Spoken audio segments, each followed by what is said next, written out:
Antes de continuar com o vídeo, eu preciso te fazer um convite muito especial. Aqui abaixo do vídeo tem um link na descrição, aqui nos comentários. Esse link é para você se inscrever no evento Protocolo Supere a Depressão, que é um evento online totalmente gratuito, sem pegadinha, que vai acontecer nos próximos dias. Nesse protocolo você vai aprender um passo a passo de como você pode superar a depressão, voltar a ter a vitalidade, voltar a ver o colorido na vida, ter prazer nas coisas simples através de técnicas práticas, naturais e que são consideradas o padrão ouro de tratamento no mundo inteiro. Então não perca essa oportunidade, clica aqui no link abaixo do vídeo, entre no grupo de WhatsApp para você receber todos os materiais exclusivos, tem muito PDF e agora bora continuar com o vídeo.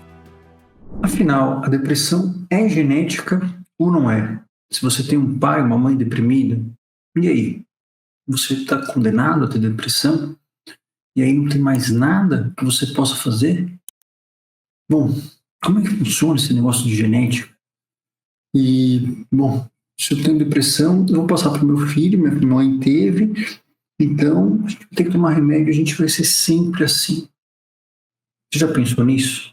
Você já ouviu alguém falando isso? Bom, eu aposto que quando você fala se alguma coisa é genética, vem logo uma imagem que é uma coisa que você não tem nada que você possa fazer para mudar isso. Então, hoje, qual que é o meu objetivo aqui nesse vídeo? O meu objetivo é basicamente mostrar para você responder de uma vez por todas, da forma mais condizente com o que a gente tem de conhecimentos científicos, da forma mais simples, porém correta e prática para você, se a depressão é genética ou não. A resposta final, a resposta definitiva. Então, se você quer saber isso, não saia desse vídeo para você poder saber e espalhar essa informação para todo mundo, que isso é fundamental, tá bom? Bom, então eu já vou ser bem direto e reto, eu já vou responder que a depressão não é genética. Ela não é genética. Mas, aqui ó, se ela não é genética, mas se você tem um dos pais com depressão, de fato, você pode ter 2 a 3 vezes mais risco do que quem não tem. E se você tem os 2 pais com depressão, você pode ter 3 a 5 vezes mais risco de depressão. Então, como que você está falando que ela não é genética? Ela não é genética. A depressão não é genética, apesar disso daqui. E é isso que você precisa entender. Por quê? Porque isso vai te dar muito mais poder sobre a depressão, poder sobre, enfim, as suas ações, as suas escolhas, o seu destino.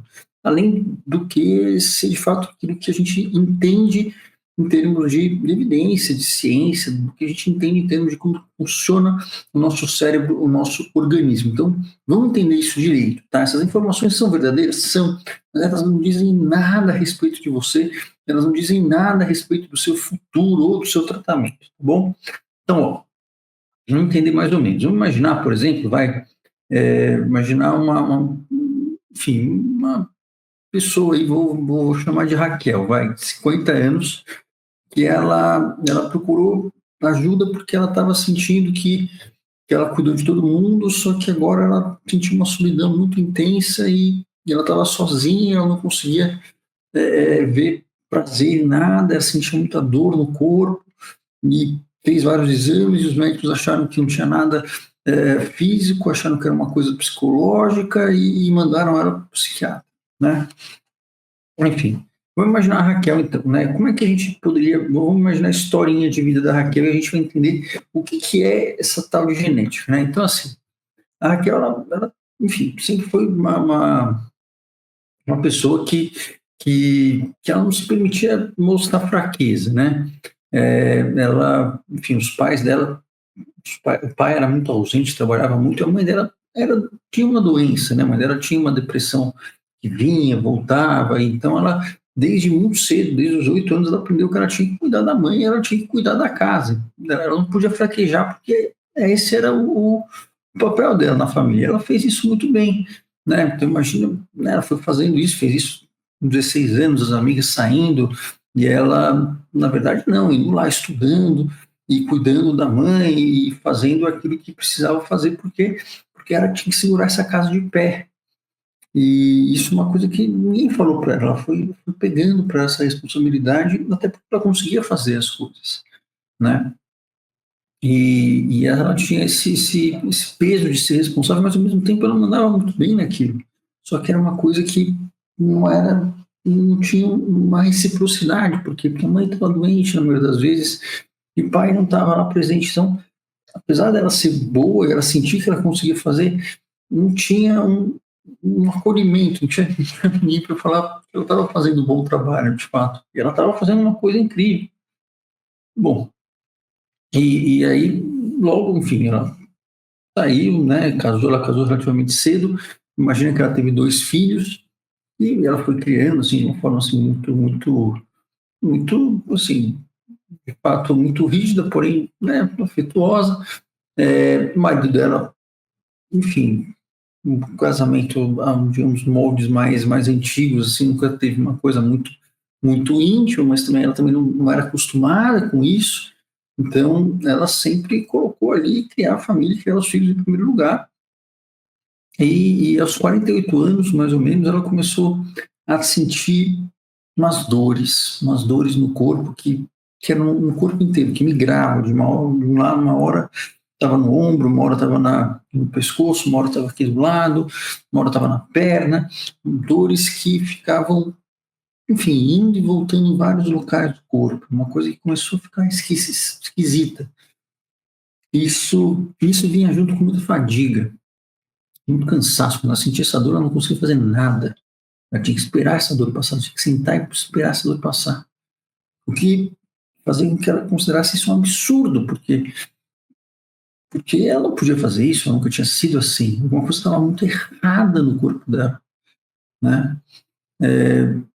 Ela foi, enfim, com essa dor, foi passando nos médicos, passou no reumatologista, passou no outro, tomava anti-inflamatório, fazia exames, melhorava um pouquinho, mas fazia pilates, depois não melhorava tanto.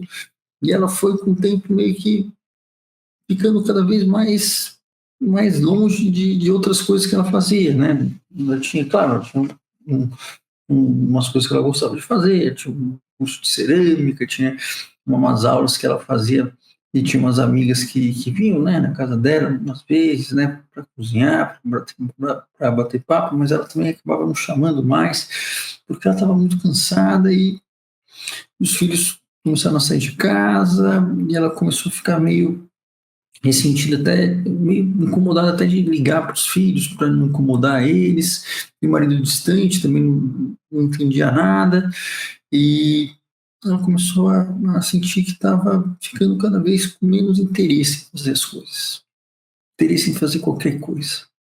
Parecia que o ponto alto do dia dela era quando ela ia basicamente dormir e poder descansar, né? E isso basicamente era um quadro depressivo, né? Bom, aí ela tinha sintomas comportamentais, os sintomas de retirada comportamental, de isolamento, essa coisa que você sente isolamento, ao mesmo tempo você sente solidão. Às vezes ela ficava muito tempo desconcentrada, então às vezes ela passava horas no banho, não lembrava se lavou a cabeça, lavava de novo, porque ela estava pensando sempre em coisas que tinham acontecido no passado, e ela nem sabia exatamente o que ela pensava. Quando ela dava por si, ela estava lá, parecia uma hora, não se sabe nem saber quanto tempo, e ela não sabia nem se tinha lavado a cabeça ou não.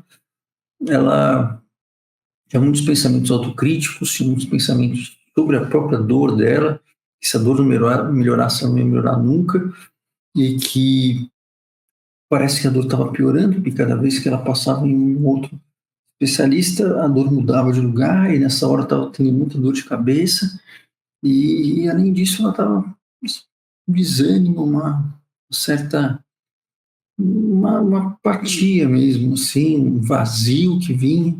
Ela não sentia muita tristeza, mas ela também não conseguia sentir alegria, ela estava meio anestesiada.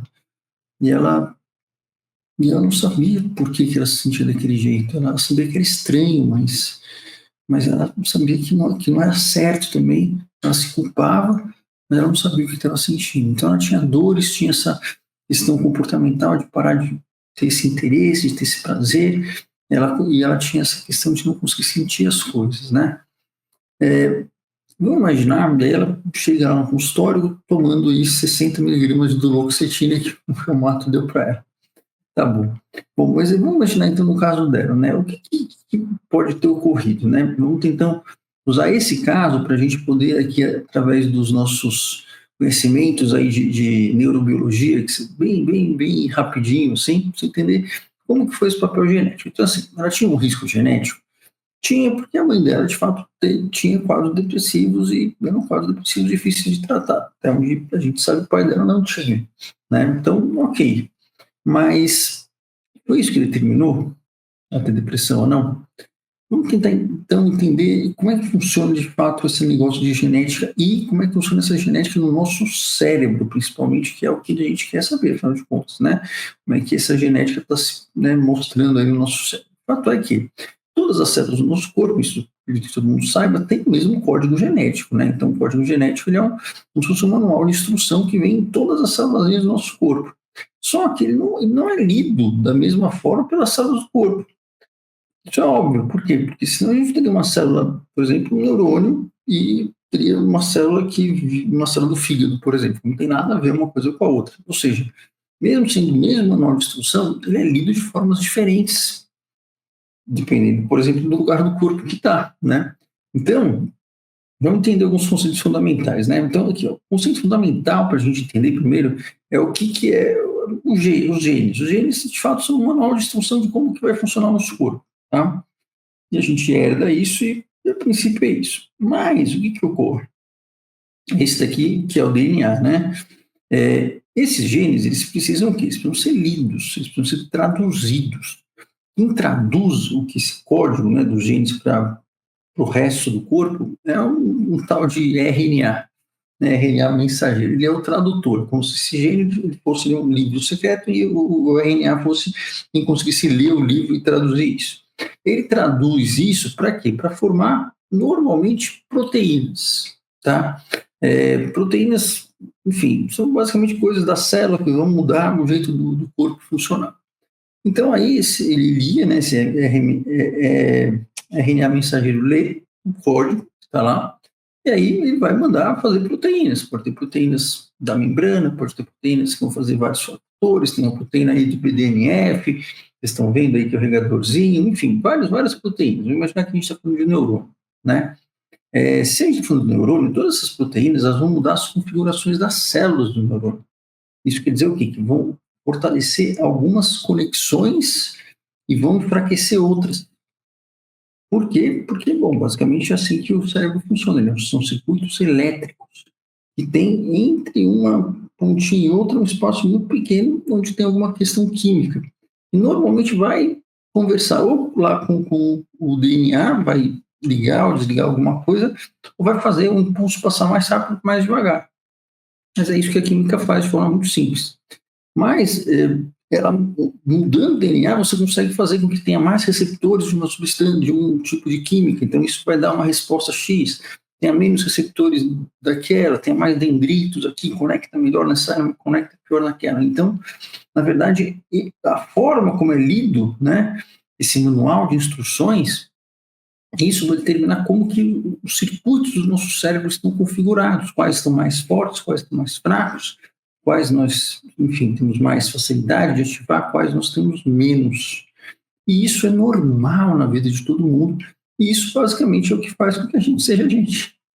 Tá? Então, na verdade, o que a gente aparenta não é só o que está lá em termos do DNA, é o DNA que passou, que foi lido, foi traduzido desse jeito, e que moldou essas proteínas desse jeito, que fez tudo isso acontecer, e aí sim é a gente. Mas isso acontece de forma diferente em várias partes do corpo, sendo que é o mesmo código.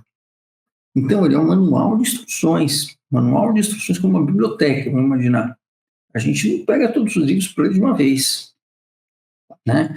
E às vezes, dependendo da biblioteca, você pode pegar livros que não tem nada a ver uma coisa com a outra, você pode fechar alguns livros, pode abrir outros, enfim. Isso é assim que funciona, assim, de forma bem simplificada, como que é a parte genética do nosso cérebro, tá? Bom, o que acontece é que tem um negócio que descobriram, que o DNA, ele não fica ali, tipo, como uma fitinha de DNA, não. Ele fica meio que enrolado, como se fosse umas bolinhas ali com barbante, como se fosse um barbante enrolado em várias bolinhas, né?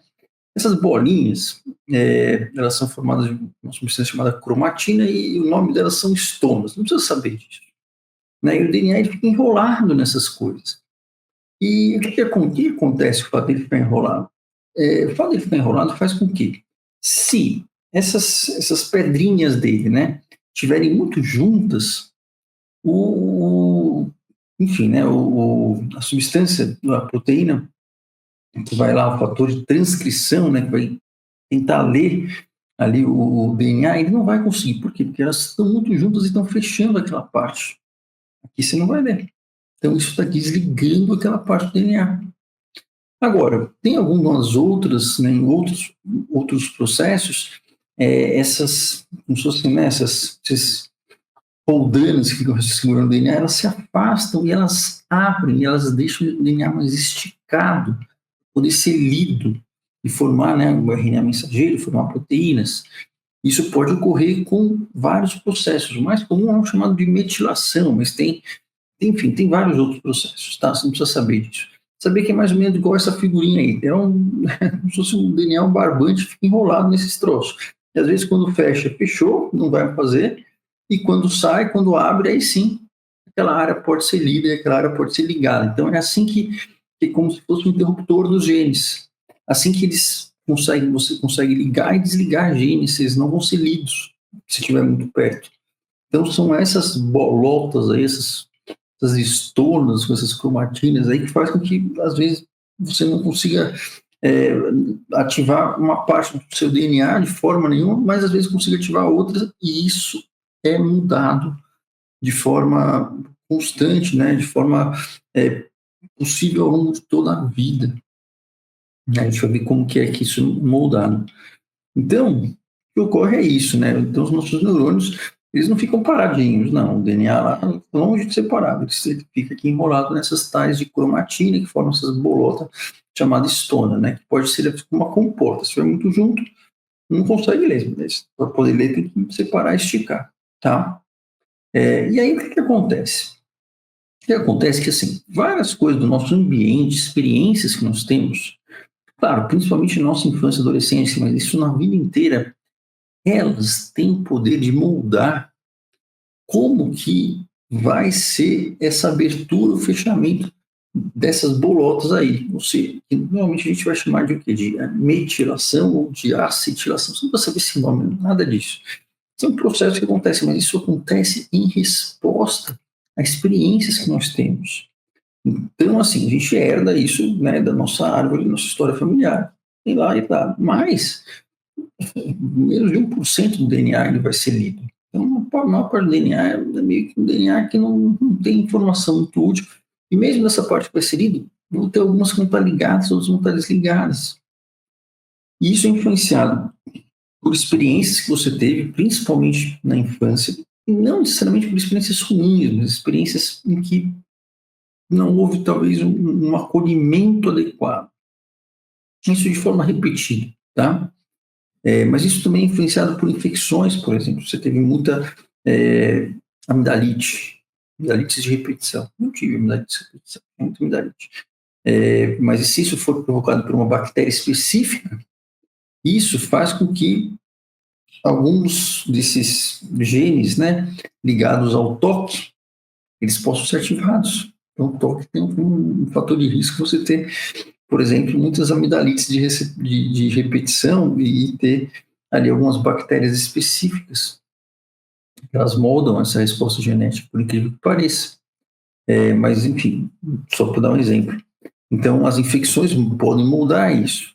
O estresse crônico pode moldar isso. Se você vive num ambiente onde você tem que estar ali sob constante vigilância, você não está recebendo um afeto adequado, um suporte adequado desde a sua infância, você está no estresse crônico, isso vai mudar como que esses genes são lidos. Se você usa substâncias, por exemplo, maconha, álcool, enfim, qualquer substância, quanto mais cedo for, mais aquilo vai moldar também. Então, tudo isso molda a forma como esses seus genes são lidos ou não. Isso molda, em última análise, como que a arquitetura do seu cérebro é formada. Tá? Só que não é só isso que molda, né? Porque a gente falou de um monte de coisa que não costuma ser muito legal. Toda vez que você tem um apego positivo, né? Um apego, tem várias teorias, né, disso, mas seria você ter a questão afetiva, né? Você sentir que tem alguém ali cuidando de você, que você tem uma conexão com alguém. No começo a gente é muito frágil, a gente precisa ter isso, né, dos nossos pais. Toda vez que a gente tem esse apego muito seguro, positivo, isso também influencia. Quando a gente faz exercício, quando a gente faz esporte, quando a gente, o quanto que nós temos de aprendizado, de estudos, o quanto que a gente consegue aprender, não consegue, quanto que a gente consegue colocar em vigor, né, digamos, no mundo, as nossas habilidades, isso influencia muito. A própria psicoterapia, ela tem como função, principalmente através do comportamento, influenciar os genes, e os remédios também, né? Aqueles tantos remédios, eles influenciam de uma forma que não é muito permanente, né? Eles influenciam até certo ponto, porque eles não conseguem formar sinapses ou novas estruturas do nosso cérebro. Do cérebro, elas não são formadas somente com a parte química, elas precisam da parte da experiência para poder serem formadas, tá? Poder ficar, digamos, uma conexão grossa, assim, né? Enfim. Então, quer dizer o quê? Quer dizer que a gente pode ter, a gente tem vários genes, a gente herda vários genes da nossa família. E esses genes, eles vão ser ligados e desligados dependendo da questão da biologia, mas dependendo das nossas experiências. E isso é importantíssimo da gente entender. Claro que quanto mais precoce, mais isso vai ter importância, mas isso pode ser feito ao longo da vida inteira. E quantos genes existem que já foram associados à depressão? Então, essa é uma revisão agora de janeiro de 2025, ou seja, bem recente, em que eles viram que eles fizeram, enfim, né, um estudo do genoma mesmo, né, da depressão. Eles identificaram 697, enfim, tipos de associações, né, de genes com depressão. 697. Isso é brincadeira, né? Você tem 697 é, é, marcadores genéticos da depressão, quer dizer que assim, nenhum deles deve ser muito bom. Porque 690, tem 700 marcadores, poxa vida, hein? Então, nenhum deles sozinho deve fazer coisa muito boa, não. Então, a gente já entende que tem vários tipos de marcadores e cada um vai ser sensível a um evento específico da vida. Tem um que vai ser mais sensível, por exemplo, a você ter uma menstruação precoce. Tem um mais sensível se você tiver um afastamento dos pais, ou se você tiver um falecimento dos pais. Outro vai ser mais sensível se você tiver um afastamento social dos seus amigos. Enfim, cada gene tem uma sensibilidade diferente, tá? E tem simplesmente 700 genes até o momento descobertos. Então, a gente já vê que a coisa não é tão simples, porque se a gente tem 700 negócios, quer dizer que assim, a gente tem um milhão de combinações para ser feito. E o que acontece? Existem os genes, eles vão ser expressos somente se você passar por determinadas situações, normalmente relacionadas a estresse na infância e na adolescência. Somente nessas condições que esses genes eles vão, de fato, dar para você uma vulnerabilidade maior a ter depressão ou não. Se você não tiver isso, ou tiver isso em uma idade já diferente do que aquele gene estava ali mais acostumado, isso não vai acontecer. E a princípio, um jornal, né, também do ano passado, do Clinics em Epigenetics, né, que ele mostra que os mecanismos têm a ver muito com essas estonas, essas bolotas, e com a metilação do DNA. E a metilação do DNA quer dizer o quê? Você vai abrir a comporta, né, vai esticar ou vai afrouxar ela para poder ser lido ou não. E aqui, ó, a gente vê que tudo bem, é mais intenso aqui no início, precisa ser, porque tem que diferenciar as células, mas isso vai acontecendo ao longo da vida inteira. A gente sempre é capaz de mudar a nossa genética, né? Por quê? Porque se a gente acaba desligando alguns genes, eles não são lidos nunca, às vezes a gente consegue, isso é possível ser passado de forma intergeracional, por incrível que pareça, né? A gente não sabe exatamente como isso acontece. Então, na verdade, o que nós fazemos e as nossas experiências, elas moldam nossos genes. os nossos genes moldam uma série de coisas, moldam também, mas assim, eles também são moldados por aquilo que nós fazemos. E isso é uma coisa que, isso quer dizer epigenética, isso é uma coisa que dá muito mais poder para a gente. Por quê? Porque não adianta, você pode ter o gene, tem genes que são mais antigos, que descobriram a depressão, tem um gene que regula ali a bomba de recaptura da serotonina, né? Que onde os antidepressivos agem. Você pode ter a pior versão do mundo desse gene. Se você não tiver experiências aversivas em idades específicas, ou não tiver uma mãe muito abusiva, enfim, pais muito violentos, você não vai ter depressão. Nem que você queira. Ao mesmo tempo que você tiver o risco de você poder ter um estresse crônico, isso levar a uma cascata de eventos, e sim, você ter um quadro depressivo é maior. Mas nunca é 100%. E nunca é irreversível. Então, aqui, por exemplo, esses daqui são o que nós chamamos, né, de experiências aversivas na infância, que você deve ter ouvido falar como traumas de infância, né? Por que a gente não chama de trauma? Porque a gente inventou que trauma quer dizer coisas que podem ameaçar a sua morte ou violência sexual. É isso. Trauma é coisa que você pode morrer ou você passar por uma violência sexual. Isso é trauma. Outras experiências, elas podem ser tão ruins ou piores do que o trauma. Elas podem ser crônicas. Só que nós não vamos chamar isso de trauma. Por quê? Porque senão a gente vai chamar duas coisas pelo mesmo nome, vai confundir tudo. E o pessoal chama na internet, chama, você não pode passar isso, escrever isso ali, porque senão o cara que vai ler depois vai entender outra coisa. Não tem que se comunicar numa linguagem normal, única, nem que seja ruim. Então, a gente não chama isso de trauma, né? O nome que você vai encontrar são experiências aversivas na infância, tá? O nome mais usado. Pode ser experiências de abuso. Aqui sim, pode ter alguns abusos que são traumáticos mesmo. O abuso sexual é um abuso traumático. Um abuso emocional, no sentido de muitas críticas de forma constante, né? Aquelas críticas, ou falta de reconhecimento muito constante, né? E pode ter um abuso físico mesmo também, que às vezes pode se configurar como um trauma mesmo, dependendo do quanto começar aquilo na sua vida. Tem um outro tipo de abuso que é a negligência. Negligência é basicamente você não ter suporte emocional em épocas em que é sempre necessário, mas em épocas em que é estupidamente necessário. Você tem isso para formar laços, né, para aprender a formar relações, para formar um sentimento de confiança, de pertencimento no mundo.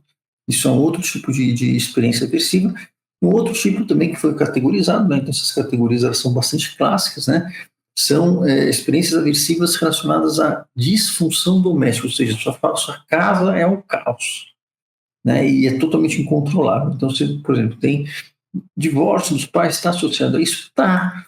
Mas, por outro lado, dependendo de como que isso é acolhido ou não pelos pais, isso pode ter efeitos ruins ou pode ter efeitos bons. Por incrível que pareça, se isso é feito com acolhimento, isso gera mais resiliência na criança, está associado a um sucesso profissional maior no empreendedorismo, por incrível que pareça.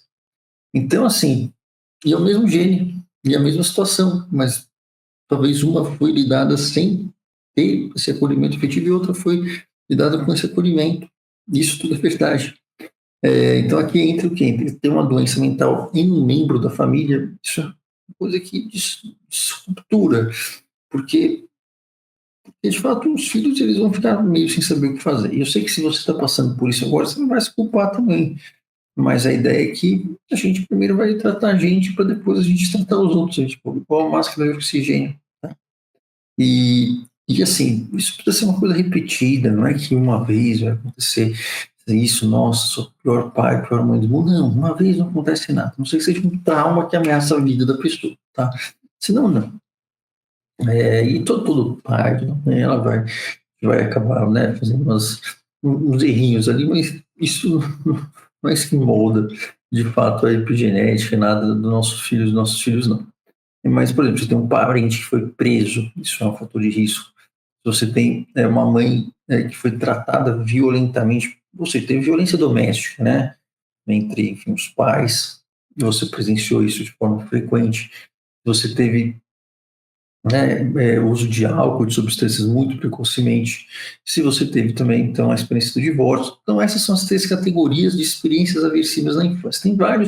Tem questionários, né, e isso eu vou deixar no grupo do protocolo, né, Supera a Depressão, questionário para você preencher, ver quantos desses você teve, tá? Você tem os números, tá bom? Não é tão pequeno o questionário, também não é tão gigante. O fato é que se descobriu que o número de experiências aversivas na infância está relacionado à depressão. Mas somente se você tiver o gene que confere vulnerabilidade. Então, aqui é um gráfico o mesmo gráfico que o Robert Sapolsky mostrou, parecido, né? Numa última aula que ele deu sobre depressão, uma aula atualizada, uma aula que ele deu lá em Stanford, é um cara famoso, barbudão e tal, é um cara muito bom. Ele tem umas aulas sobre depressão, tem uma antiga e tem uma nova agora que ele regravou, ele mostrou aqui esse gráfico, não está igual a esse, mas é basicamente o mesmo gráfico, tá? E aqui, que gene que é esse? Esse daqui é um gene bem velhinho, né? Que é um gene que regula a serotonina, que é um dos 700, tá?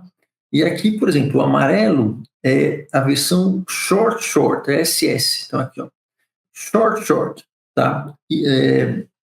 Quando você tem essa versão que tem 2 alelos, né, enfim, que são pequenos, desse gene, você tem maior vulnerabilidade a eventos aversivos. Mas, se você não tiver esses eventos, você não vai ter. Nem que você tenha essa versão aqui, você não vai ter. Se tiver 2 eventos, se tiver 3, não vai ter. Você vai ter se tiver 4 ou mais. Porque aqui, enfim, aqui está o cutoff, né, de depressão. Então, ou seja, os genes, eles não mandam se a gente vai ter uma vulnerabilidade. E não é um gene só também não, tá? Tem que ter uma soma deles. Agora, se você tem um short, longo, que é um intermediário, isso também faz com que você possa vir a ter, mas você já precisa ter mais, você precisa ter 5 experiências aversivas na infância. Estou falando só das experiências aversivas, tem outras coisas, N outras coisas que podem gerar, desencadear a ativação desses genes, porque afinal são 700 genes, tá? Então, aqui também é diferente. Aqui já, por exemplo, nesse outro, né, que é o rosinha mesmo, que é o LL, que tem menor vulnerabilidade, ou seja, isso confere um risco muito baixo, ele pode ter, pode, mas ele vai precisar ter 9, 10 experiências aversivas e é isso, vai ter que ter uma dose maior daquele tipo de agressão. Mas ele vai ter alguns sintomas aqui, são sintomas depressivos, não é um diagnóstico. Mas ele vai ter sintomas, mas o diagnóstico mesmo, ele talvez vai precisar de mais pancada da vida. Mas assim, a gente não tem muita ideia, porque isso eu estou falando de um gene só. Como eu mostrei para vocês no início, são 700 genes. Então, por isso que eu falei que a depressão não é genética, no sentido do quê? De que não tem como a gente prever como que isso vai interagir. E que sempre é possível a gente mudar a quanto esses genes estão ou não ativados, principalmente através dos nossos comportamentos em qualquer idade da vida. Então, você ter uma vulnerabilidade, um risco estatístico, não quer dizer que isso é genético. E não quer dizer que você não tem controle sobre isso. Você consegue controlar quais genes serão ou não ativados. Claro que não o tempo todo, mas assim, isso é possível de ser feito e isso é a função, por exemplo, do tratamento, tá? Dos nossos tratamentos.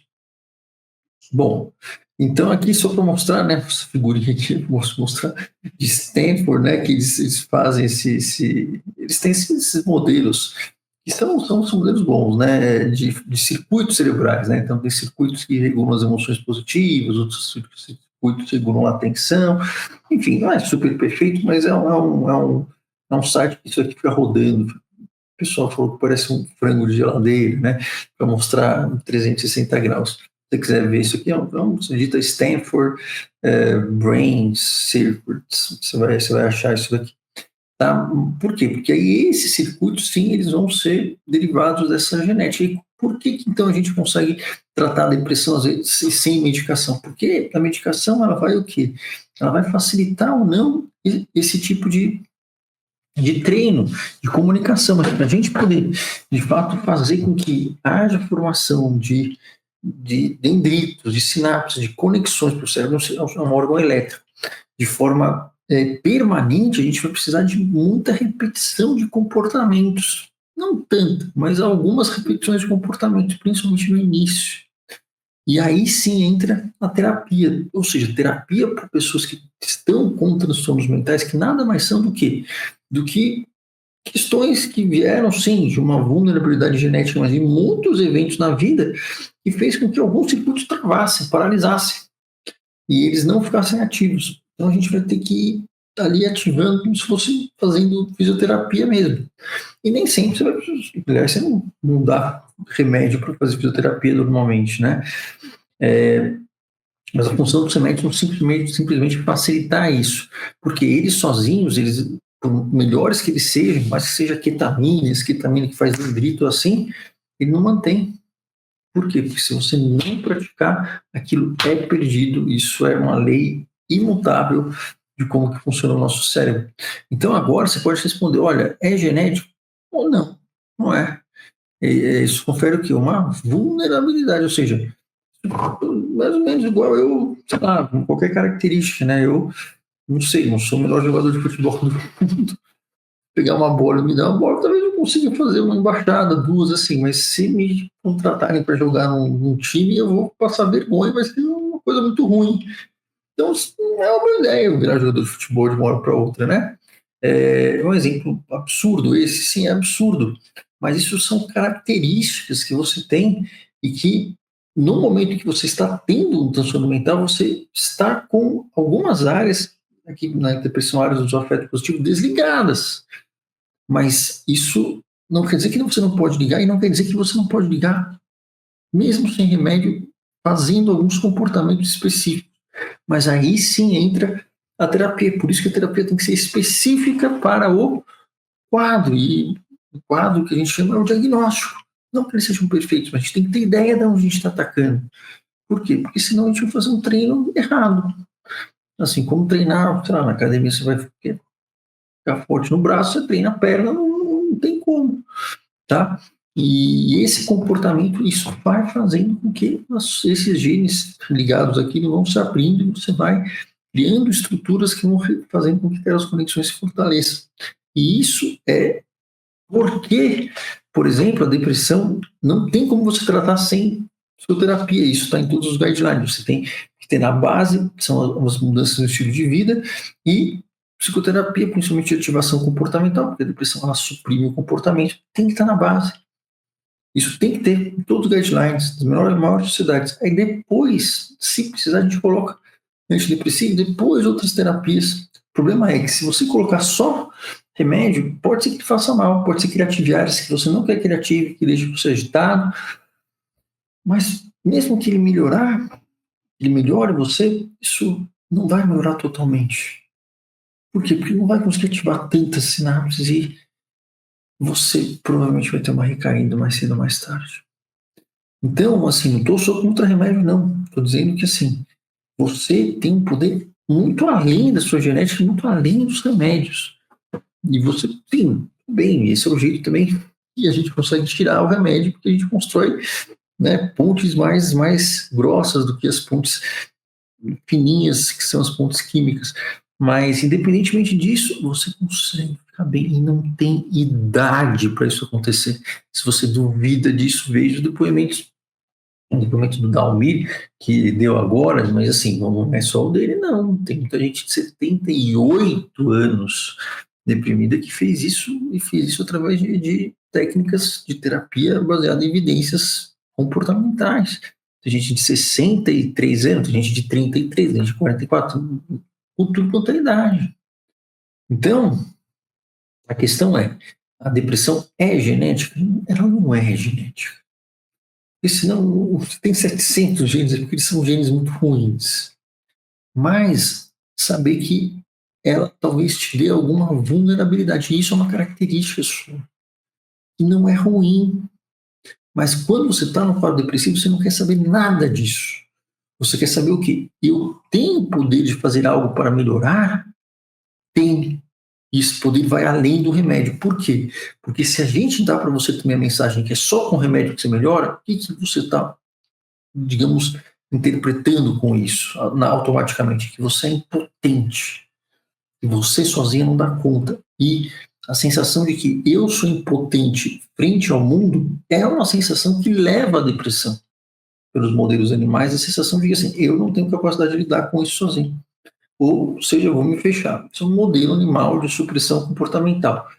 Mas, não estou dizendo que a gente é simples assim, mas assim, toda vez que você passa essa mensagem que você é impotente em relação a isso, isso faz com que o circuito da depressão seja reforçado. Então, assim, não estou dizendo que sou contra o remédio, nem que você tem que parar o remédio, e nem que talvez ele não esteja funcionando. Talvez se você está tomando um monte de remédio, você não está bem, ele não está funcionando, tem que trocar, mas você não vai parar de uma vez também. Por quê? Porque tirar antidepressivo é uma das coisas insuportáveis do mundo. Só que, se você for ver as histórias, se for ver, assim, você pode saber mais ou menos os princípios de como que trata, você vai ter isso de, né, você vai ser psiquiatra, você os princípios do que não fazer, e saber que você agindo, a sua ação, você fazendo esse tipo de, enfim, de terapia, que o pessoal lembra de conversa, não, mas é uma terapia ativa. Isso melhora independentemente do remédio. Por quê? Porque você está agindo sobre vias estruturais, está agindo diretamente sobre a sua genética. E isso também passa para os seus filhos. Então, assim, você tem muito poder e a depressão não é genética. A genética é uma parte da depressão e é muito mais. A genética é muito mais influenciada pela depressão, pelas suas ações, do que o contrário. Mas sim, existe um componente, são pessoas mais ou menos sensíveis, mas não tenha nunca vergonha daquilo que você herdou. Nunca vergonha de quem você é, da sua personalidade, dos seus traços, porque a depressão não é quem você é. Ela está exagerando tudo. E ela tem tratamento. E o tratamento muda não só a sua vida, vai mudar a vida das pessoas ao seu redor e muda provavelmente a vida também dos seus filhos, tanto que você já tem quanto que você vai vir a ter, porque essas informações, muitas delas vão ficar ali codificadas, certo? Então, nós temos muito mais controle sobre a genética do que a gente imagina, e podemos dizer que às vezes a gente controla, assim, que nós controlamos mais a genética do que ela nos controla. E isso é algo que te dá poder. Você não precisa fazer de uma vez só, nem deve fazer, mas te dá poder e te dá esperança, porque você nunca ouviu isso, tá certo? Se você acha que esse vídeo te ajudou, compartilha, manda para outras pessoas, veja aqui de novo, dá uma olhadinha, mas não precisa decorar isso aqui nada não, tá? Só mostrei para ver porque é assim mesmo que acontece, tá? Mas eu dei uma bela simplificada também, porque as coisas são muito complicadas, mas só para você poder entender que os genes, o DNA não está sempre ativo para poder ser lido a qualquer momento, e o que você faz ou deixa de fazer, isso importa. Isso faz com que você tenha uma relevância, uma importância. Isso tem um efeito antidepressivo. Tá bom? Então é isso aí, um abraço e até o próximo vídeo.